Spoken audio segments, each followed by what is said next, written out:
चाहते हो तुम लोग? बताओ मुझे, आखिर चाहते क्या हो तुम लोग? कितनी बार एक ही बात को समझाना पड़ेगा मुझे?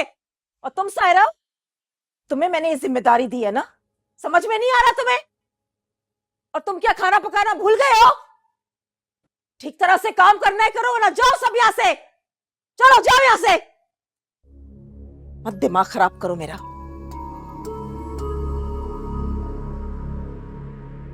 यूं शोर मचाकर क्यों अपने जहन को थका रही हो? ये बातें सोच विचार की हैं, आराम से बैठ के सोचने की बातें हैं ये।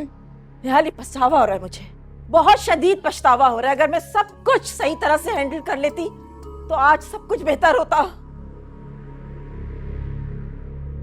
जो होना था वो हो चुका है।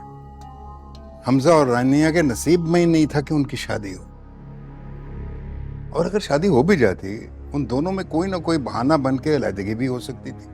तो इल्जाम तो मुझे ही दे रहे हैं ना लोग, और हमजा भी मुझसे बात नहीं कर रहा।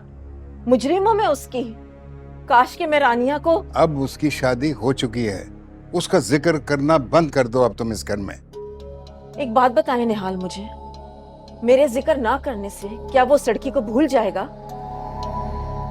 यही तो बात है, ना वो बाहर जाना चाहता है, ना कारोबार में बैठकर मेरा हाथ बटाना चाहता है, कमरे में बंद है।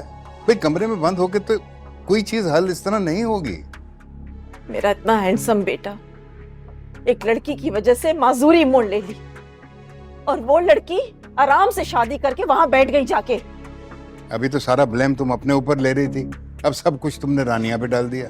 भाई तुम औरतें भी अजीबोगरीब मखलूक हो वैसे। क्या करूं निहाल मैं? इंसानी जहन में 100 तरह के वसवसे आते हैं। कभी मुझे वो कसूरवार लगती है और कभी मैं। देखो, तुम जितना सोचोगी उतना उलझती चली जाओगी। तुम एक काम करो, हमजा की शादी कर दो। बीवी आएगी घर में, माहौल बदलेगा, हालात बदलेंगे, शायद बहुत बेहतर हो जाए सब कुछ। काश ऐसे ही हो निहाल, वो मेरी बात माने तब ना।